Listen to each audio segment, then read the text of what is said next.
In today's video, I'm going to teach you how to cancel Shopify subscription, close Shopify store. By the end, you'll know exactly where to click, what to expect, and how to avoid surprise charges as you close your store. First, sign in to your Shopify admin. You'll land on the home dashboard. From here, head to the bottom left corner and open Settings. Inside Settings, look for the Plan section.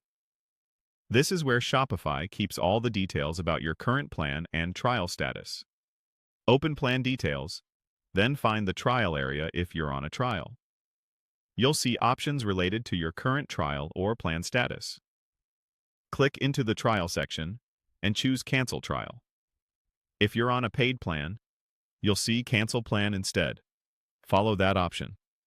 Shopify may show multiple confirmations. Just continue with Cancel Trial or Cancel Plan whenever prompted. Next, Shopify will display important guidance to help you avoid unwanted charges. This page is worth a careful read. It reminds you to cancel any app subscriptions you started outside of Shopify, check for any additional stores connected to your account, and review domain settings. If you've purchased or connected a domain through Shopify, select the option to manage domains and turn off automatic renewals so you're not billed for a domain you no longer need.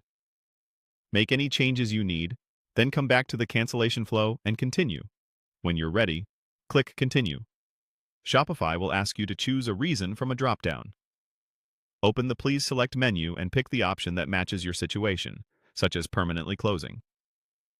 This feedback helps Shopify understand why you're leaving, and it's required to proceed. Confirm your choice, follow any final prompts on screen, and click Continue again to move forward. A few quick tips as you confirm. If you rely on any third-party apps that bill you directly, be sure you've canceled them with the provider so charges don't continue after your store is closed. If you plan to use your domain elsewhere, turning off auto-renew inside Shopify prevents future domain fees, and you can transfer the domain later if you need to.